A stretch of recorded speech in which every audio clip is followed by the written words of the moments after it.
রিক্সার ব্যাটারি খুলে নিয়ে যাচ্ছে প্রাইভেট কার। তো বিষয়টা খুব দুঃখজনক। প্রাইভেট কারের সাথে ধাক্কা লাগায় অটোরিকশার ব্যাটারিটাই খুলে নিয়ে গেলেন গাড়ির মালিক। ভিডিওতে দেখা যায় রিকশার যে জায়গাটিতে ব্যাটারি রাখা হয় সেখান থেকে ব্যাটারি খুলে নিয়ে গিয়ে রাখা হচ্ছে গাড়ির ভেতর। আর অন্যদিকে অভিযোগ জানিয়ে যাচ্ছেন ওই অটোরিকশা চালক। তার মতে প্রাইভেট কারটি হুট করে ব্রেক করায় তার অটোরিকশার সাথে লেগে যায়, ফলে গাড়ির পেছনের ইন্ডিকেটর লাইটটি ভেঙে যায়।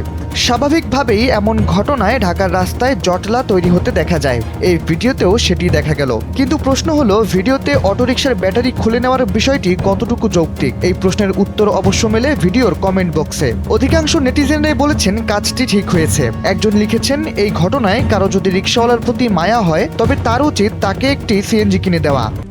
RICL TMX, যুগের পর যুগ স্থাপনা থাকে মজবুত।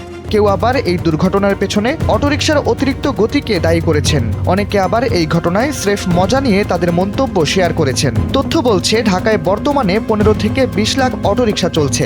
প্রতি মাসে সেখানে যুক্ত হচ্ছে আরও 15 থেকে 20,000। সংখ্যা বাড়ার এই ধাক্কায় প্রতিদিন একটু একটু করে বসবাসের অনুপযোগী হচ্ছে ঢাকা। কারণ ভিডিওর ওই কমেন্ট বক্সে রিকশার গতি নিয়ে মন্তব্য করা সেই ব্যক্তির কথাটাই ধরে নেওয়া যায়। এসব অটোরিকশায় গতি বাড়ানোর মেকানিজম থাকলেও নেই কোনো শক্তিশালী ব্রেক, ফলে প্রায় ঢাকার শহরে ঘটতে দেখা যায় এমন দুর্ঘটনা।